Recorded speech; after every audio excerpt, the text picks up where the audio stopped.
Bueno, buenas tardes a todos, buenas tardes, noches.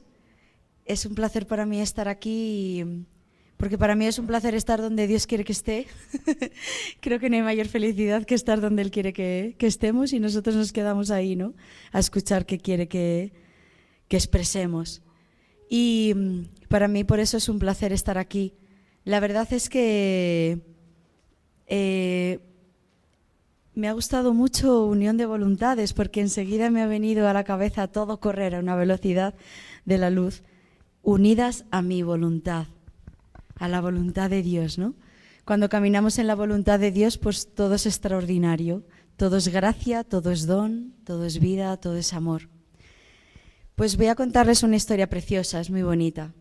Es más, supera a las de ciencia ficción, a las cómicas, a las románticas, lo supera todo.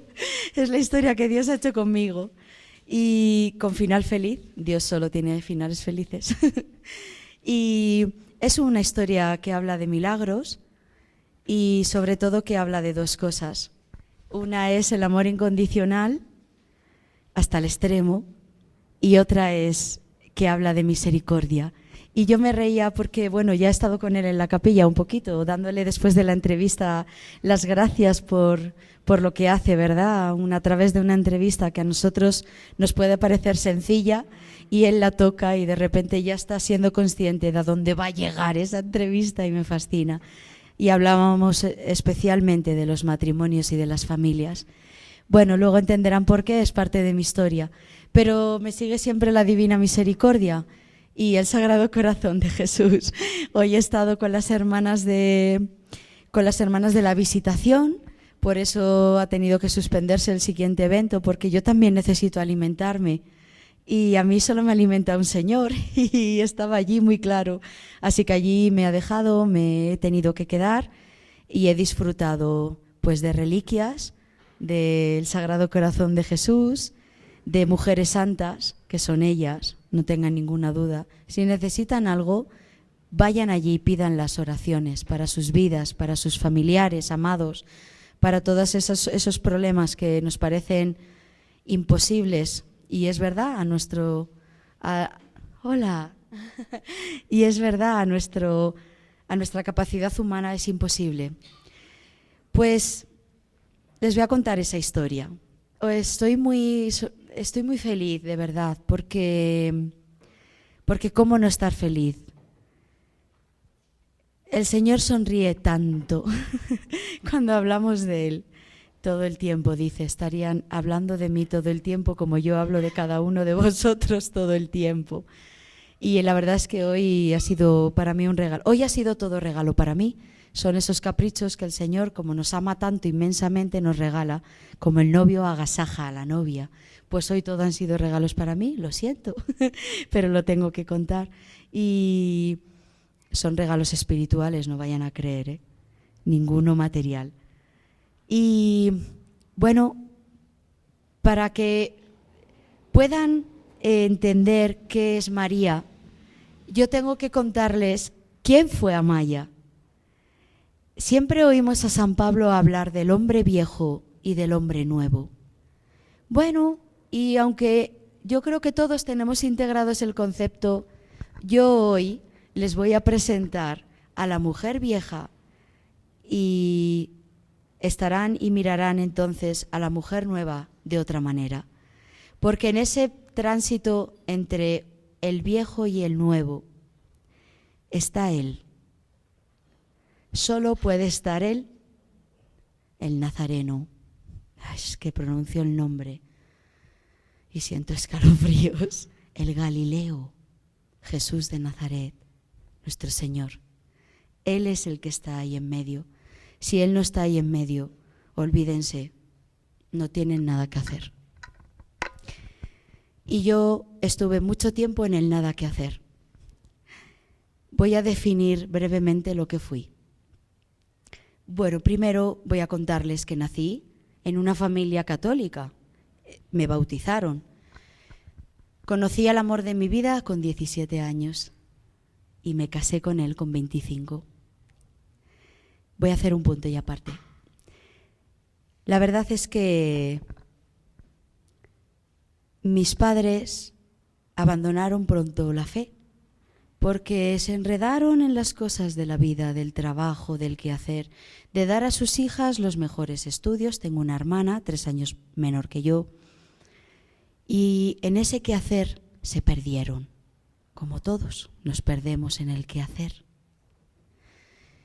Quisieron darnos lo mejor, son padres buenos, son muy buenos, pero se perdieron.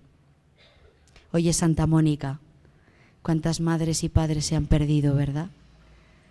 Pues ahí se perdieron mis padres y sin querer yo tomé los caminos del mundo porque ya no tenía una referencia. Bueno, sí, tenía una, la de mis propios padres. Por donde caminaban ellos decidí caminar yo. No crean, no era nada complicado, ¿eh? Solo era un trabajo después de estudiar una carrera para tener una casa, para formar una familia, porque mi vocación era de esposa, irme de vacaciones, tener un coche y ya está. ¿Os suena ese plan de vida? Ay, todos sonríen como diciendo, es el mío. Sí, tiene que ser, si esa es la vocación. Pero luego diremos con quién. Ese era mi camino. El problema es que Dios no estaba en él. Y como Dios no estaba en él, pues empecé a caminar y a tomar otras manos que se creen mucho la mentira y la convierten en verdad. Tienen más fe que nosotros en la verdad, los que hay ahí fuera. Da igual en lo que se crea, bueno o malo, si tienes fe eres capaz de arrastrar al mundo entero. Y eso es lo que está pasando. El mal siempre es más atractivo, lo vende mejor, grita más, se le escucha más. ¿Y para qué nos vamos a engañar? Es bastante más fácil. No es exigente, así que allí nos vamos de cabeza, creyendo, anhelando la felicidad. Y damos una oportunidad al mundo. Y ahí empieza la batalla. Yo hice eso. Mi primer trabajo salió cuando me contrataron en una clínica privada en Bilbao, famosísima, de muchísima reputación. Los mejores ginecólogos estaban allí. No la conocían solo en el País Vasco, en toda España. Me dediqué durante 3 años aproximadamente a asesinar a los hijos de las mamás que habían decidido abortar. Todos los días de lunes a jueves, de 8 de la mañana a 1 o 2 del mediodía, cada 7 minutos, pasaba por mi mano una mujer que había decidido asesinar a su hijo.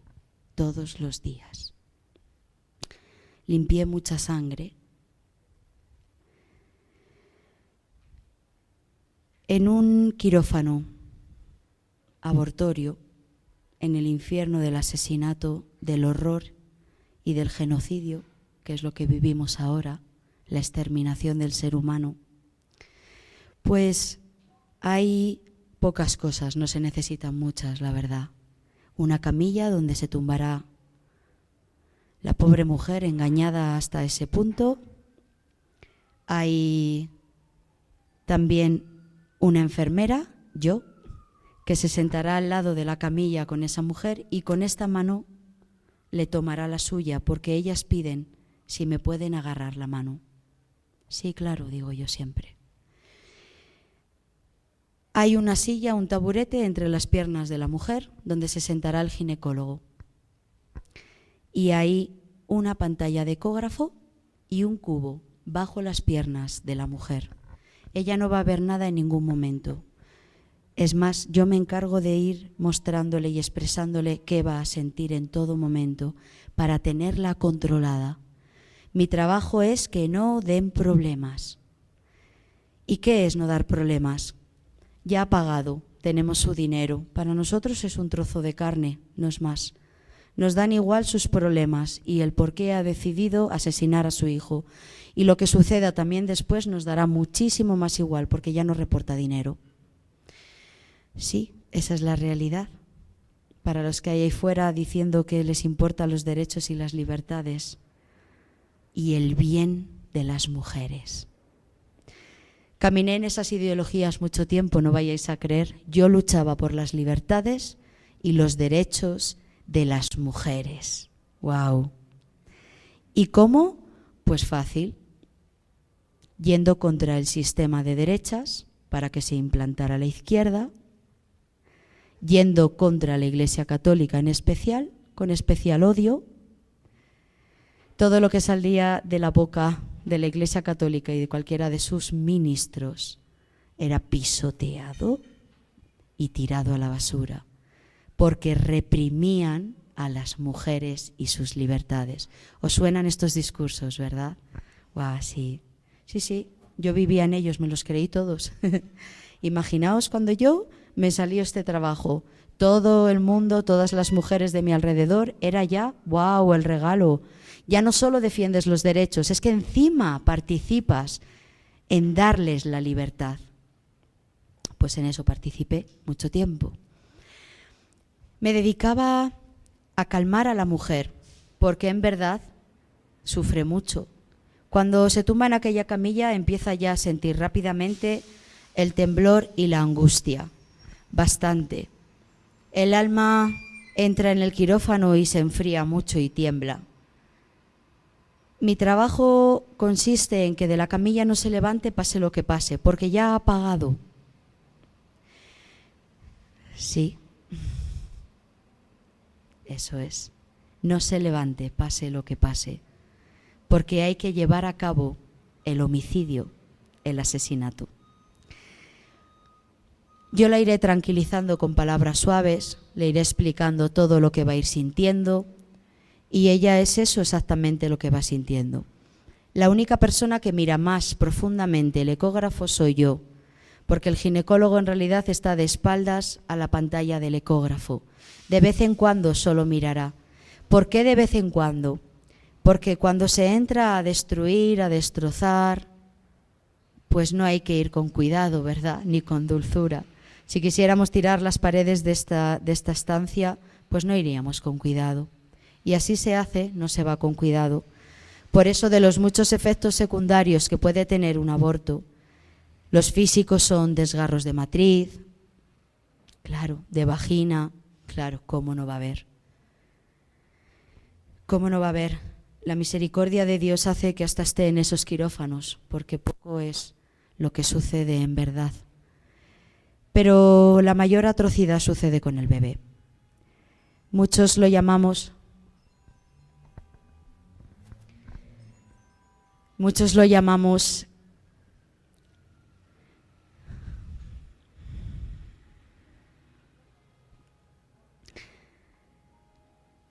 la persecución del bebé,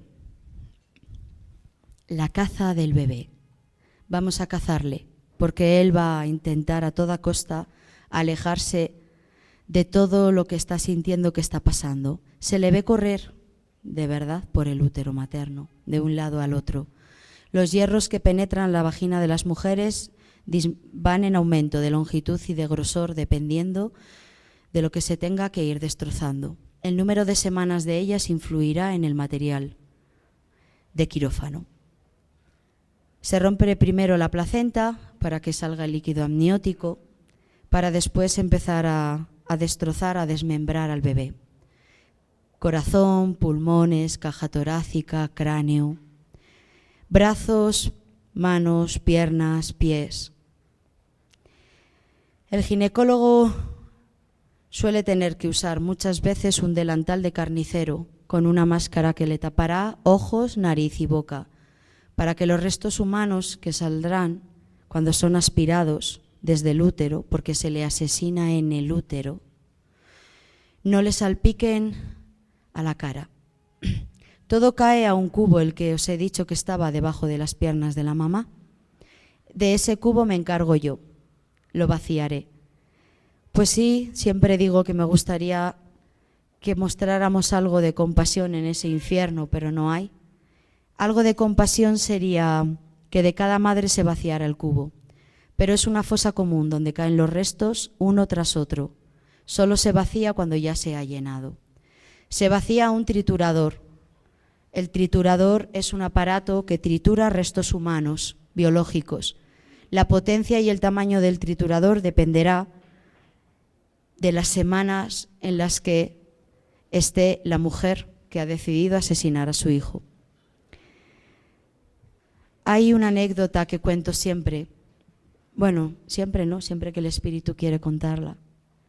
Hay una anécdota que yo vacié demasiado despacio un día un cubo de esos y entonces me encontré con un piececito formado, perfectamente formado. Ese pie, por favor, ¿pueden dejar de hacer ruido ahí atrás?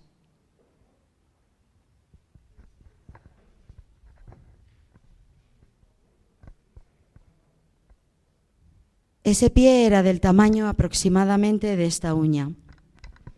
Y yo pensé que era un pie, pues que tenía una pierna, ¿verdad? Que hubiera caminado, que hubiera saltado, que hubiera jugado, que hubiera vivido. Y me quedé bloqueada. Recuerdo a mi compañera, llevaba muchos años trabajando allí. Y recuerdo que pasó por detrás mío y me vio pálida. Estaba sudando, con ganas de vomitar. Y entonces me dijo, ¿qué te pasa? Y yo recuerdo que pensé, como si no fuera evidente que me está pasando. El pie estaba ahí, o solo lo veía yo, pensé. Y le dije, ¿no lo ves? Es un pie. Y ella me dijo, ¿un pie? Y entonces aquí vino mi primer pacto con Satanás. Mi compañera me dijo, ¿tú quieres seguir trabajando aquí? En ese momento pasaron todos esos proyectos de los que he hablado antes cuando he iniciado esta plática. La casa, comer a final de mes, sobre todo la ideología. ¿Qué les diría a todas las feministas de allá afuera? Nadie sabía lo que hacía, ni siquiera mi esposo. ¿Qué le iba a decir de por qué me han despedido? Y pacté. Y dije, sí, quiero seguir trabajando aquí. Y entonces ella me dijo, pues entonces eso no es un pie, eso es un coágulo. Desde entonces solo vi coágulos en las ecografías, en los cubos y en ellas. Solo vi coágulos. Cuando hablamos de que Satanás nubla el entendimiento, no sé qué creen ustedes que es. Cuando se habita mucho tiempo en el infierno, lo primero que sucede es que nos deshumanizamos. Se pierde la dignidad que Dios nos dio y nos transformamos en monstruos, capaces de hacer cualquier cosa. Es más, cuanto más tiempo habitamos en el infierno, más crueldad vamos ganando. Bueno, la verdad es que salir de ahí no fue mi decisión. Dios ya empezó a obrar un plan. Puso el deseo que siempre había tenido y vino a recordármelo. Y me recordó que quería ser fisioterapeuta. Y entonces mis jefes, que me apreciaban mucho, me extendieron un cheque para que me pudiera pagar la inscripción a una de las mejores universidades de Barcelona. Y allí me fui. Yo ya estaba casada, pero dejé todo, mi esposo aceptó, se quedó en Bilbao y yo viajé a Barcelona y allí estudié. Curiosamente, con una beca, saqué matrículas de honor, tengo notas excepcionales. Curiosamente, con una beca me voy a Portugal y siempre caen en mis manos niños. Adoro a los niños. Bueno, todo el mundo decía, ¿qué don tienes para los niños? Y mientras retrasábamos tener hijos, nunca era el momento. Cuando regresé de mi carrera, pues abrí mi consulta y fue un éxito. Gané muchísimo dinero, mucho. A mi esposo le ascendieron en el trabajo. Satanás no paraba de saciarnos. Nos daba todo aquello por lo que habíamos pactado. Poder, dinero, fama. Mi fama creció como fisioterapeuta. Todo el mundo quería pasar por mis manos. Familias enteras. Futbolistas, atletas, entrenadores de primera división. Todo el mundo quería pasar por mis manos. Y empezó entonces un problema en mí. La mitad de mi cuerpo un día se durmió, tuve una hemiplegia. Me llevaron a urgencias y me dijeron que, bueno, que al principio parecía un tumor cerebral. Yo sabía que no. Todos dijeron luego después, es que trabajas demasiado. Yo sabía que sí, trabajaba mucho, pero no estaba cansada. Había empezado a suceder que mi alma empezaba a gritar y a sentir asco, mucho, todo el tiempo. Pero yo no lo identificaba. Yo solo sentía un asco atroz y sentía mucho dolor. Todavía gritaba poco, solo lo oía yo. Tenía miedo a que los que estuvieran fuera lo escucharan, a que mi marido lo escuchara, a que mis padres lo escucharan, porque se supone que yo era la mujer perfecta. Tenía todo lo que se suponía tenía que tener, todo lo que mi mundo de alrededor quería y había anhelado tener y no tenía. Y yo tenía miedo a que me dijeran, ¿qué quieres? ¿Qué más quieres? Solo hubo una vez que mi madre me preguntó, ¿por qué siento que no eres feliz? Y yo dije, sí, es que trabajo mucho, estoy cansada, soy muy feliz. Bueno, entonces busqué la espiritualidad y me hice budista. Claro. Es el camino fácil, el budismo es perfecto, nos deja hacer lo que nos da la gana. Es más, yo a favor del divorcio, a favor del desprendimiento, dije, ¡buay! Pero si esto es el cielo, me desprendo de todo. Oye, ¿que tu marido te molesta? Pues despréndete, desapégate, les gusta decir, desapégate. Porque no hay que amar, dicen, el amor solo es sufrimiento. Es verdad, desapégate del amor. Y empezamos a utilizar a las personas. Ahora te utilizo, yo crezco, te dejo y me voy a por otro. Bueno, por suerte Dios evitó eso, aunque ya el pecado también se crea aquí. No hace falta llevarlo a cabo, aquí también es pecado. Y yo supongo que inconscientemente empecé a desapegarme de verdad de mi esposo. Hacía yoga 2 horas todos los días y meditaba aproximadamente 4 horas todos los días. Además, mis entrenamientos. Hacía tiempo que hacía alta montaña, Kilimanjaro, Tupkal, Annapurnas. Viajé por muchas partes del mundo para hacer alta montaña.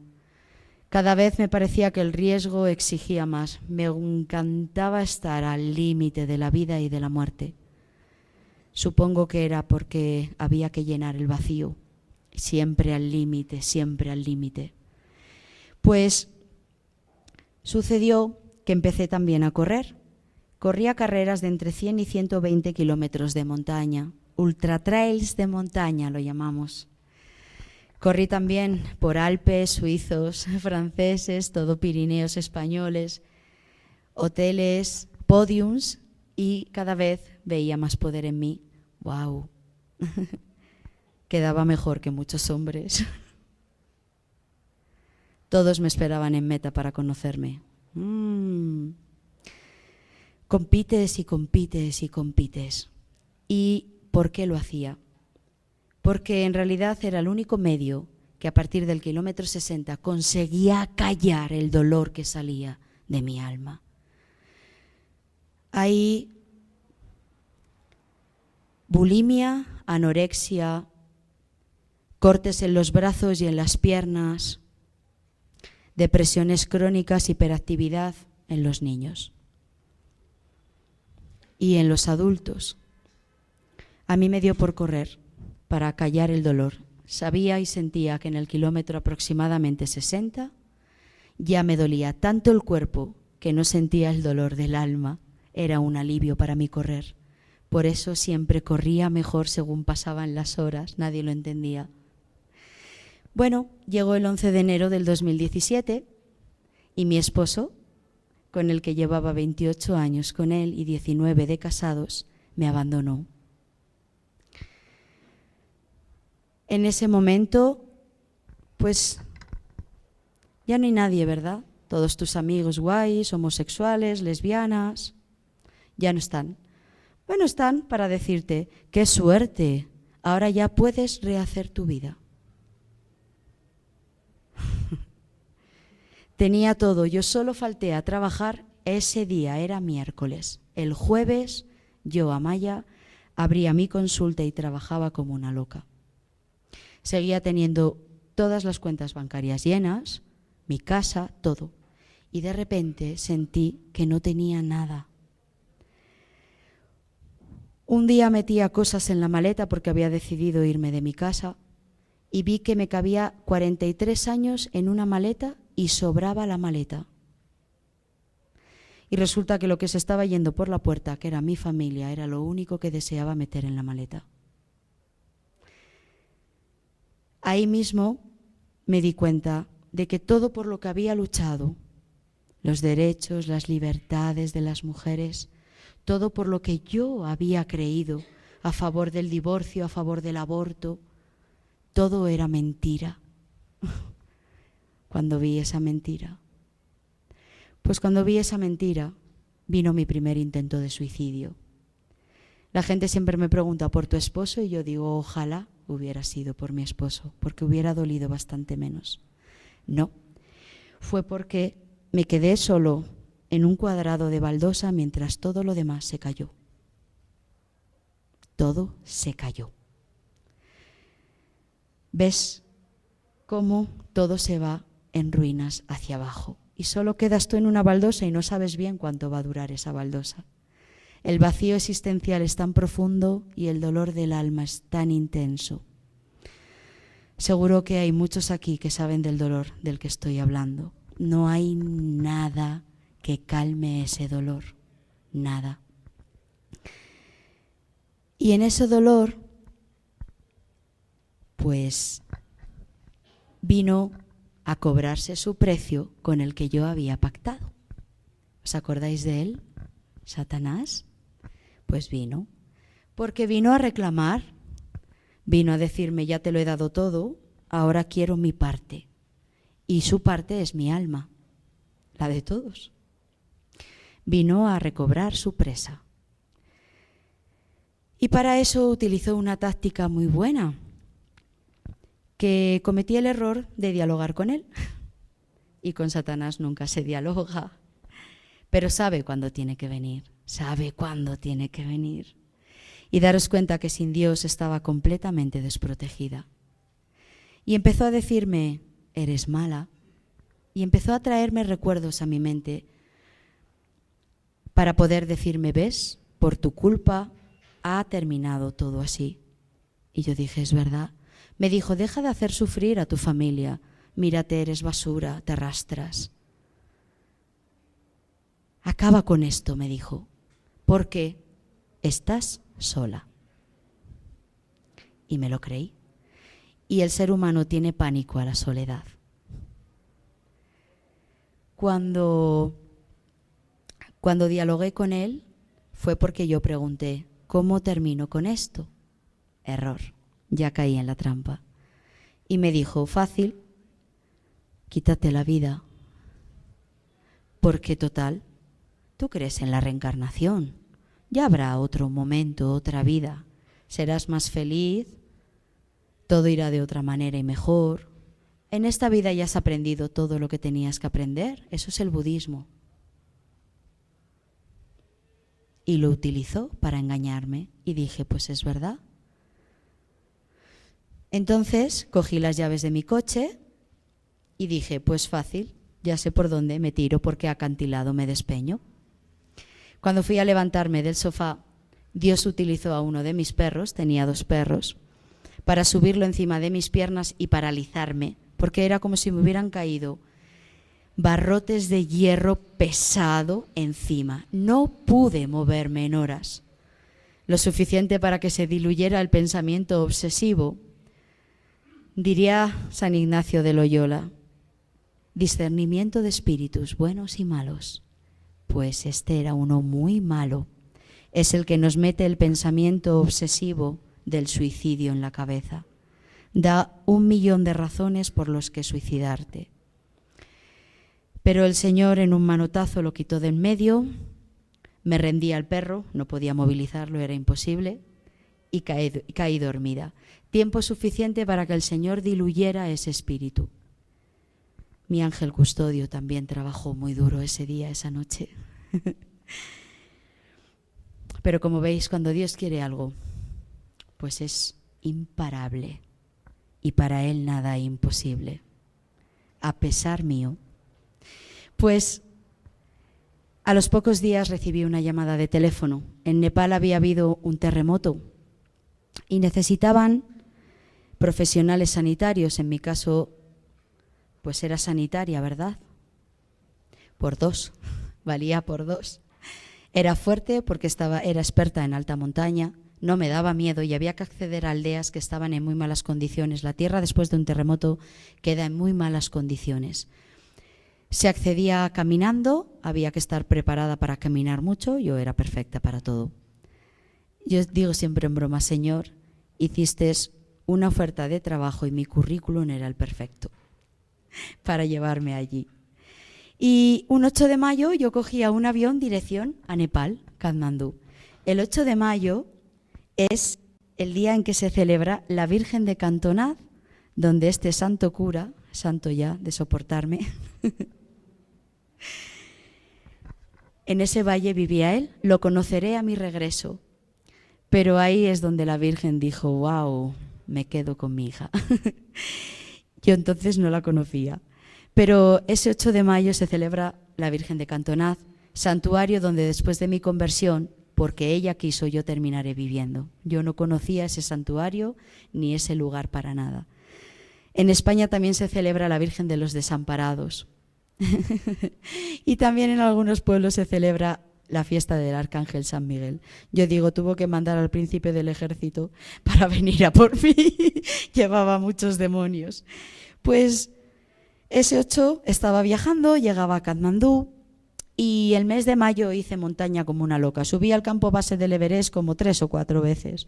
Todo el día estaba corriendo para arriba y para abajo con mi amigo guía nepalí, que hablaba español perfecto, porque estábamos esperando a que en junio llegaran otros voluntarios. Ay, pero el Señor tenía otro plan. Adelantó el monzón, pero no unos días, un mes. Los pobres nepalíes echaban las manos a la cabeza porque en sus cálculos astrales habían previsto el monzón para julio. Era finales de mayo y el monzón ya estaba. Bueno, la única carretera cachambrosa por la que me podía y quería escapar a la India, el Señor la llenó de piedras y avalanchas y barro. Estaba aislada en Katmandú. Porque tenía que acontecer que ese día que tienen en el cielo escrito, nosotros no lo sabemos, pero ellos sí, el día de tu salvación, pues ese día era exactamente el que yo estaba en un cruce en Katmandú, cuando vi de reojo que se acercaban 2 hermanas de la caridad, saris blancos y azules. Todos saben aquí lo que es un sari, ¿verdad? Blanco, ¿no? Un sari es una vestimenta hinduista de las mujeres, es cultural, no tiene nada que ver con la religión. Es un largo rollo de tela que se van enrollando sobre sí mismas, en el caso de Madre Teresa incluso hasta la cabeza para hacer el velo. Es blanco y azul porque eligió el blanco por el color de la pureza y azul por el color de la Virgen. Hubo una vez un periodista que la preguntó porque pensaba que la respuesta iba a ser trascendental. Claro, era Madre Teresa, todo era trascendental en ella. Y le preguntó, Madre, ¿por qué esta tela? Y dijo, ay, hijo, porque era muy barata. Y me la regalaron a toneladas. Bueno, pues yo vi esa tela venir hacia mí. Y os voy a contar un secreto. Yo odiaba a Madre Teresa de Calcuta. Odiaba a Madre Teresa porque, como sanitaria que era, no entendía sus métodos. Yo decía, sí, claro, convierte a los pobres indios en el último momento a punto de morir, así cualquiera. ¿Qué es eso de la cruz y de tanto sufrir? ¿Por qué no gasta el dinero en medicamentos para paliar el dolor?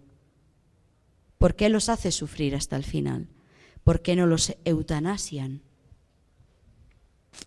Todos los médicos occidentales y profesionales sanitarios que no tenemos a Dios con nosotros, tenemos el mismo pensamiento de ella.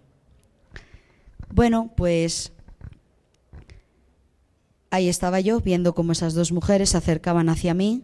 Yo hacía así, porque creía imposible que vinieran a donde mí, pero sí, una de ellas vino rápido y me agarró este brazo. Y entonces empezó a decirme que tenía que ir a un sitio. Pero yo, que era muy mal educada, soberbia, orgullosa, vanidosa, herida de muerte, y que la odiaba, pues la quité del brazo y le dije que yo no tenía que ir a ningún sitio, que no la conocía de nada, y que no. Pasó un autobús, se montaron las dos y desaparecieron, y me quedé allí como una tonta en el cruce. Bueno, pues esa noche ya no puedo dormir. Discernimiento de espíritus, espíritu bueno. El pensamiento obsesivo en mi cabeza me llevó a volver a ese cruce para ver a dónde tenía que ir. Y fui. La puerta me la abrió la misma hermana que me había parado por la calle, con su sonrisa tonta. Yo pensaba, no sé de qué se ríe tanto a esta hora de la mañana. No sé de qué se ríe tanto mirándome. Pues yo era un andrajo, era un despojo, era un trozo de basura. Así me veía yo. Y no sé de qué se ríe tanto aquí en esta ciudad, que los gatos, los perros y las ratas se pelean para ver quién se come a quién.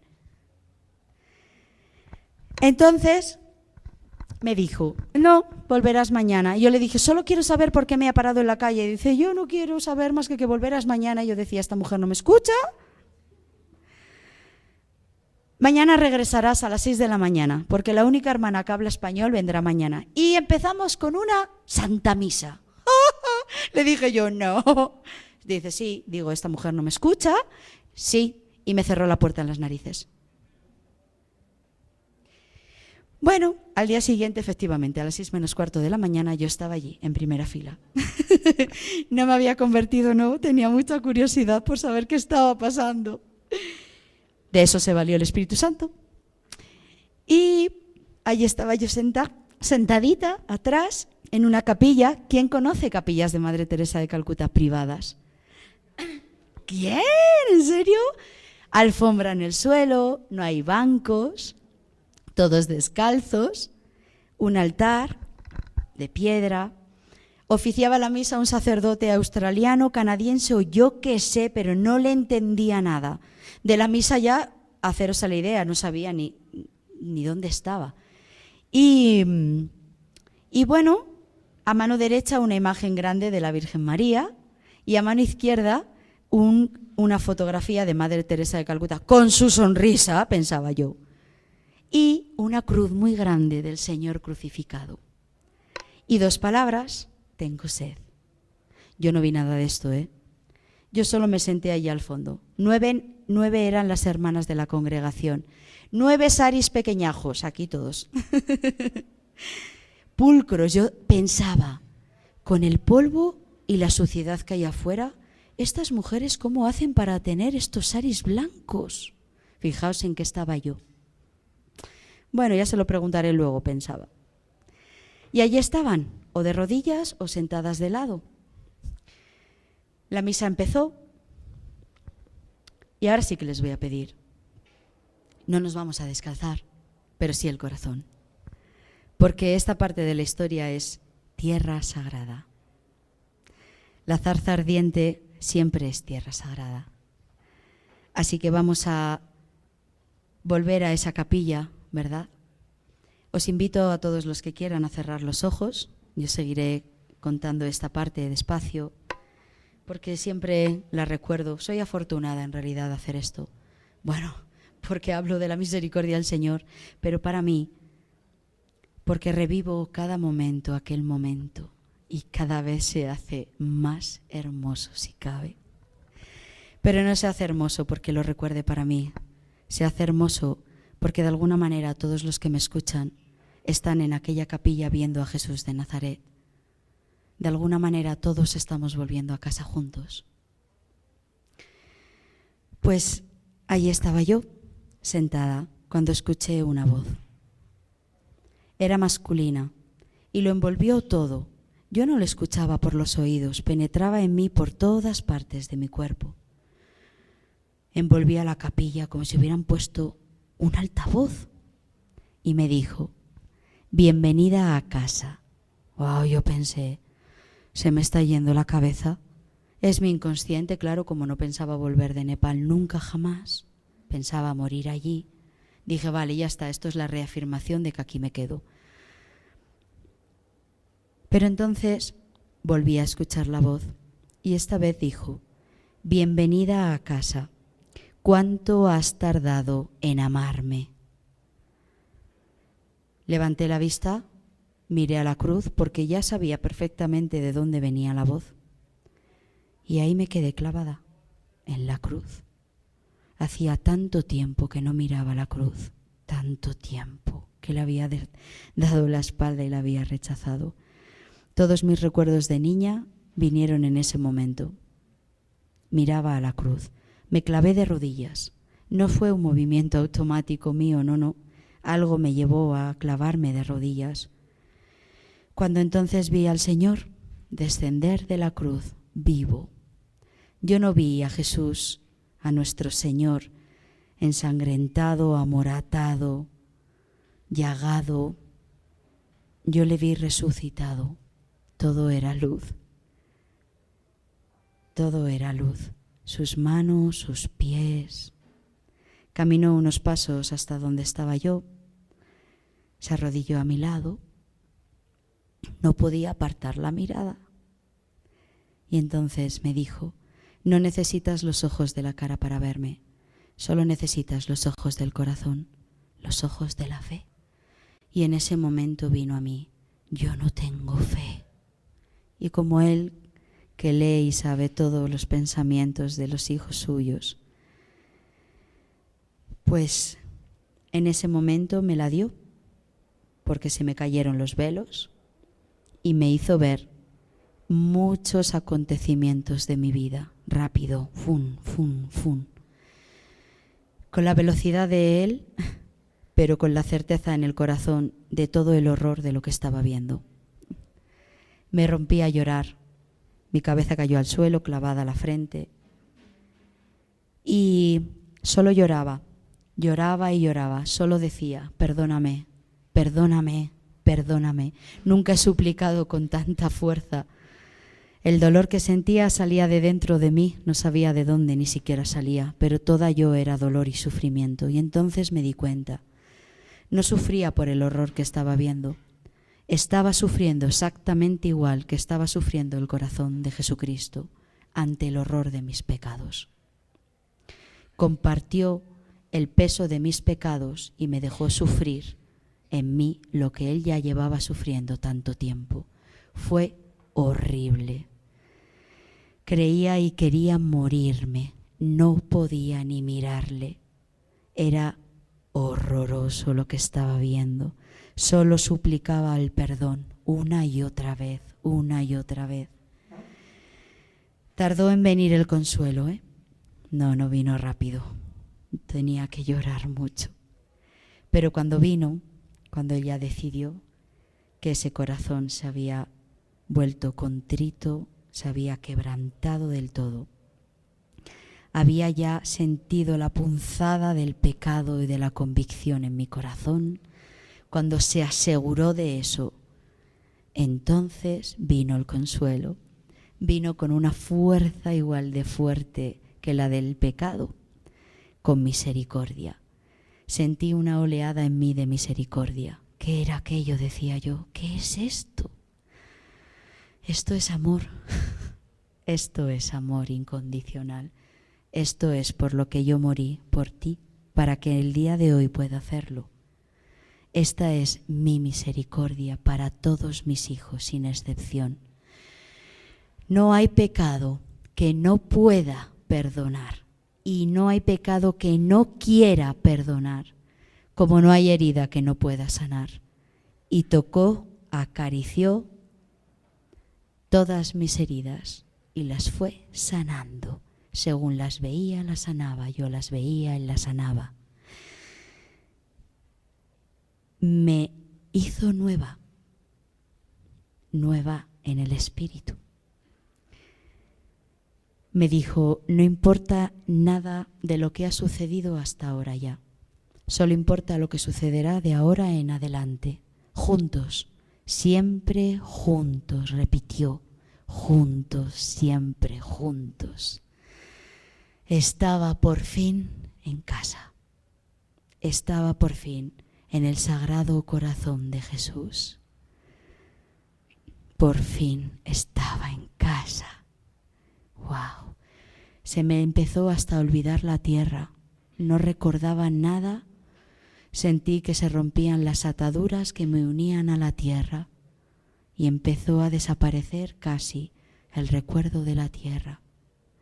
Cuando él notó eso, enseguida dijo, hay que volver. No, le dije yo, no. ¿Quién está con Jesús de Nazaret en el cielo y quiere regresar? No, por favor. Sí, sí, ya entenderás por qué. Y en ese mismo momento hice 2 actos de fe. 1, creer y confiar en Él. Si me obligaba a regresar era por algo.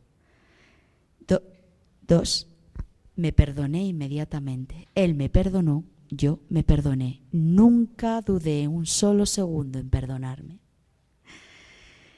Estas manos que tanto habían asesinado, que tanta sangre habían derramado, vino Él en un momento,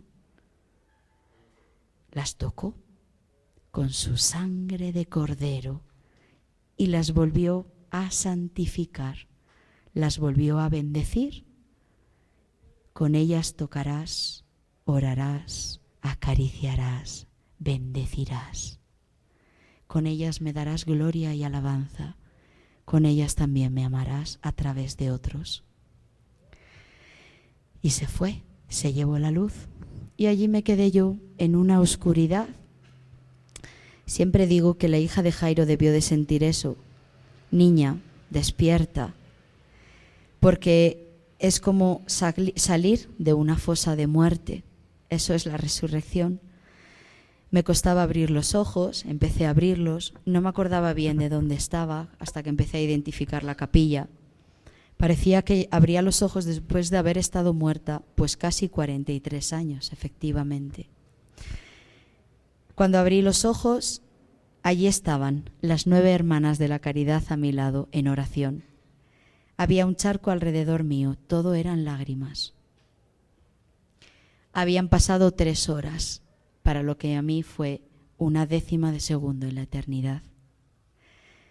Yo era otra, me levanté sin un solo dolor en mi cuerpo, ni una sola consecuencia. Os animo a que estéis 10 minutos en esa posición.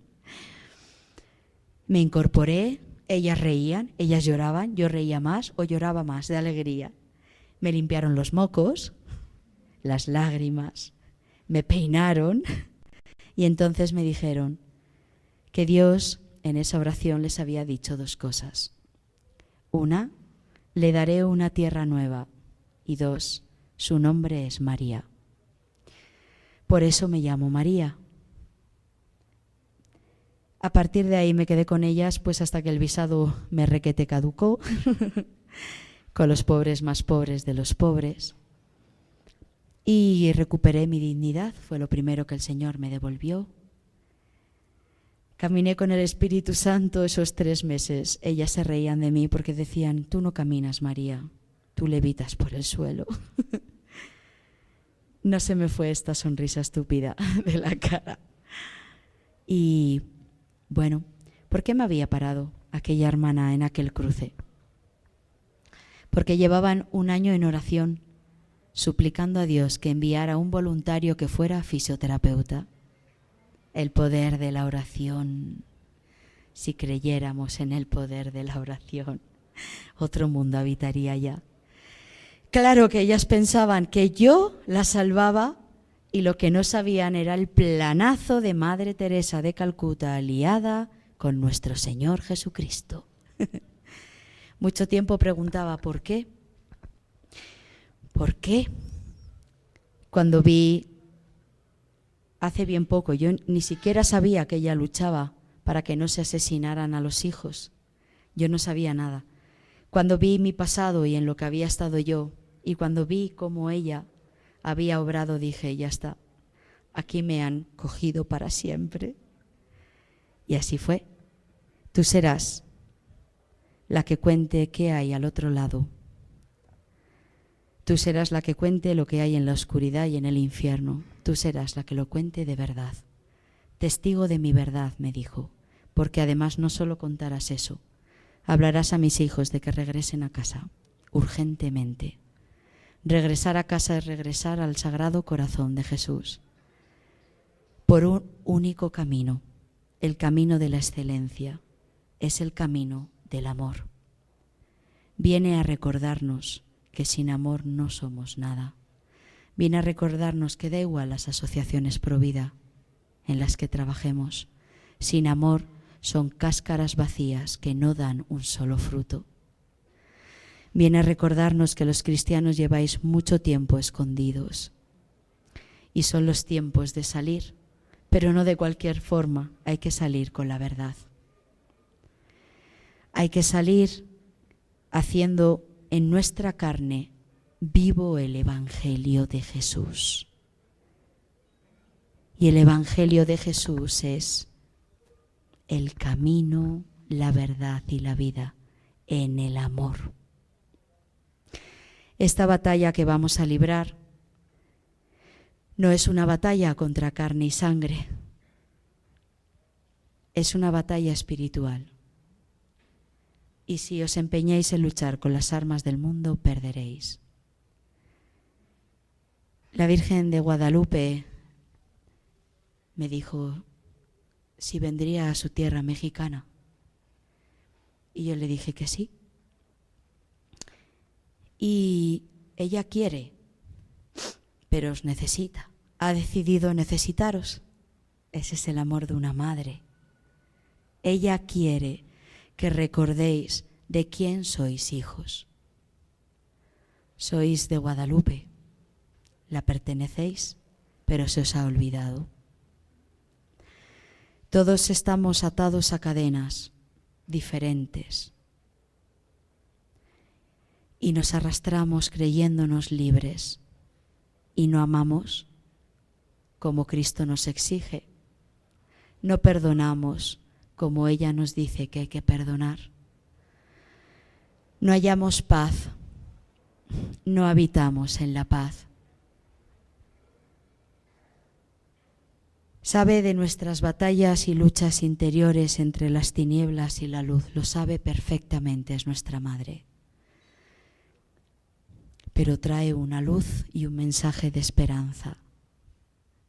Y Dios proclama en cada estado donde voy lo siguiente: en mi nombre. No se aprobará la ley del aborto en ninguno de mis estados mexicanos. Amén. Porque Dios, que es nuestro Padre, tiene una voluntad y es la vida. Quiere restaurar a los matrimonios, sanar a las familias y salvar a todas y cada una de sus ovejas. Pero eso trae exigencias y no las estáis cumpliendo. Va más allá del tema del aborto. Va de la salvación o la condenación de cada una de vuestras almas y las que vosotros mismos arrastráis. Esto va de la batalla de las batallas. Y hay que luchar con las armas espirituales. La Virgen ya nos ha dado uno. En Mengigore, el 25 de agosto, ella ha pedido que todos sus hijos lleven el rosario de la mano. Lo llevaba proclamando yo en cada día, rosario de la mano. Gracias, Madre, por venir a dar certeza a mis palabras. Identificaos para que Satanás sepa que yo soy vuestra madre y vosotros me pertenecéis. Abandonad el camino de pecado ya. Habéis perdido el sentido del pecado, ni siquiera sabéis identificar lo que está bien y lo que está mal. Habéis perdido la conciencia de la verdad, habéis perdido la conciencia de quién sois hijos. Mendigamos, todo lo mendigamos cuando resulta que somos hijos de Cristo Rey. No necesitamos mendigar, nuestro Padre ya nos lo da todo, porque sí, por pura gratuidad, por amor. Y no vivís en el amor. ¿Creéis que los demás van a venir a resolver la salvación de vuestra alma? ¿Creéis que el camino del amor no está para vosotros? ¿Que son los demás los santos? ¿Que oren los demás? ¿Que ayunen los demás? ¿Que recen los demás? El llamado es a cada uno de vosotros, personalmente, porque Él tiene tatuado cada uno de vuestros nombres en sus palmas. Y hay un libro en el cielo donde también estáis inscritos. Así que, por favor, volved a casa. Volved al corazón de Jesús. Mostrad vuestros gusanos, no temáis. Madre Teresa de Calcuta decía que por lo menos sus pobres era evidente que estaban sucios porque llevaban la porquería por fuera.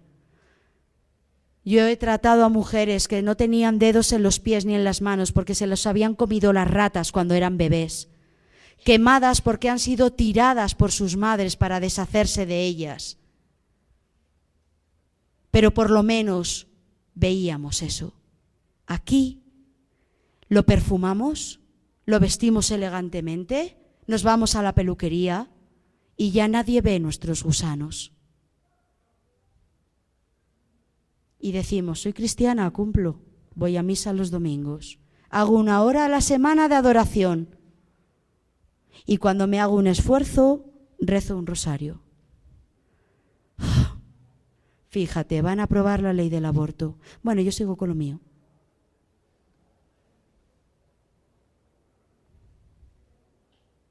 Despertad.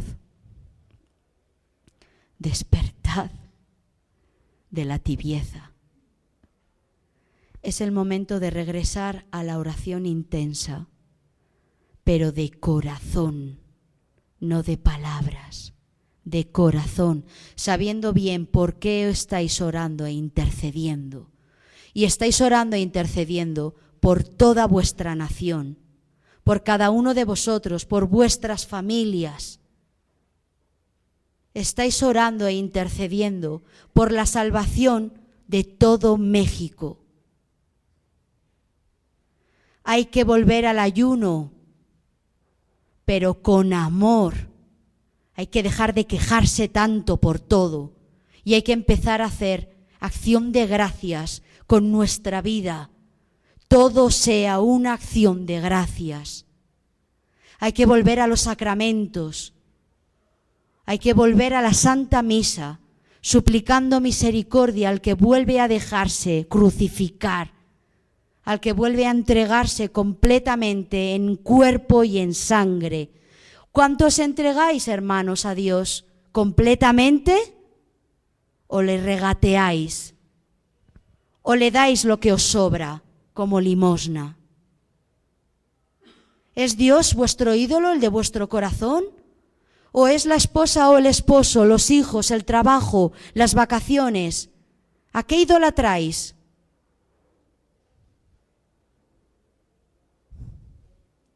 Porque os aseguro una cosa, el día que os encontréis cara a cara con Jesús de Nazaret, os hará la misma pregunta que a mí. Os mostrará exactamente igual vuestra vida. Caeréis horrorizados y espantados. Sentiréis un dolor punzante en el corazón insoportable. Es el dolor que Él arrastra por cada uno de vosotros. Y os preguntará, ¿cuánto me has amado de verdad? ¿Y cuánto has amado a todos los hermanos que puse en tu camino? Solo tenías que amar incondicionalmente. Te dije que del resto me ocupaba yo. Y resulta que tú te ocupaste del resto y te olvidaste de amar.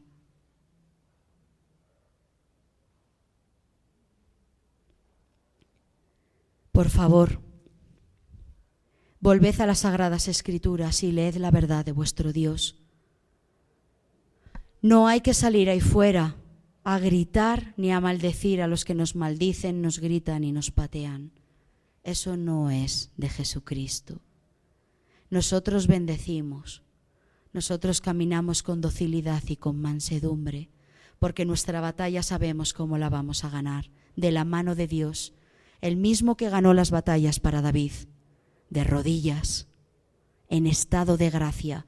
Volved a la pureza, volved a la castidad, volved a la adoración todos los días. Cantad a vuestro Dios, alabad a vuestro Dios, dar gloria a vuestro Dios, que vuelva a temblar la tierra con los cánticos de sus hijos y que tiemble el infierno porque sabe lo que se aproxima. Que caminéis y dejéis una estela de amor allí por donde paséis. Que miréis a los ojos, que os paréis, que os detengáis ante el hermano, que sostengáis su sufrimiento, que le deis la mano, que mirándole le devolváis la dignidad que quizás algo o alguien le ha quitado.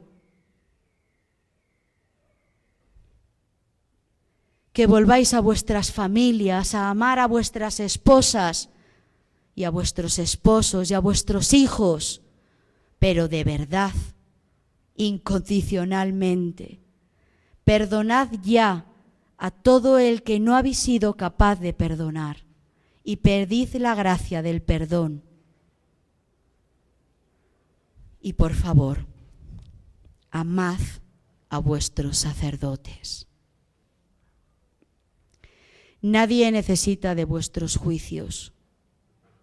Cada vez que hacemos un juicio, proclamamos una sentencia y regalamos un castigo. No lo hace el Santo de Israel, que es todo misericordia, y lo hacemos nosotros.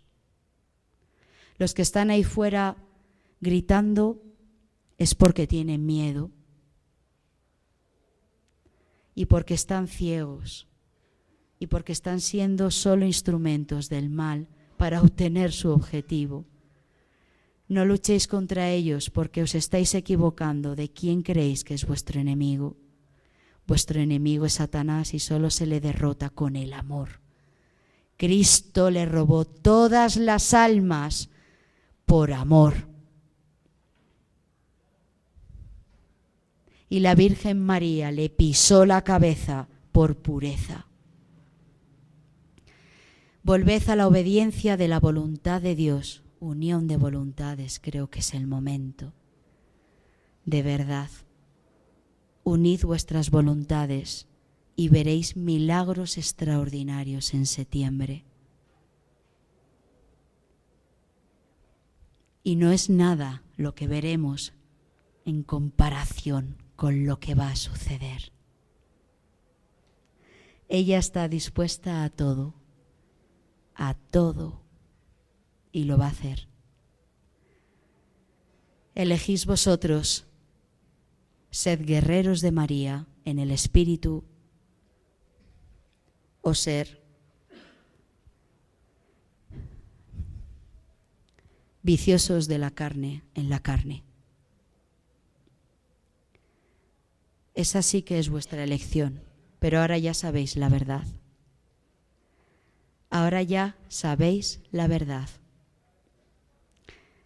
Caminar en la verdad es vuestra decisión. Volved a la Santa Misa todos los días. Amad a vuestro Señor. ¿Qué hago? ¿Qué tengo que hacer? Y lo único que nos pide que hagamos es lo único que no hacemos. Dejadnos amar y amarle. Anhelad el reino de los cielos y lo demás se os dará por añadidura. Empezad a anhelar el reino de los cielos con su justicia, con su paz y con su gozo. ¿Hay algo que os pueda enamorar más que eso? Enamoraros del Señor y allí donde estéis sin hablar evangelizaréis. no hará falta que habléis, se os verá. Solo los corazones puros, decía Madre Teresa de Calcuta, y eso es una bienaventuranza, verán a Dios. Yo ya lo he visto, y muchos de aquí también. Así que, por favor, traslucir al Señor con un corazón de cristal. A través de los ojos, de la sonrisa, de vuestros gestos, de vuestras palabras, volved al corazón de Jesús. Dejaos traspasar por sus rayos de misericordia y caminad con paso firme, seguro, por el mundo. Y el mundo se incendiará. Gracias por haber escuchado tan atentamente.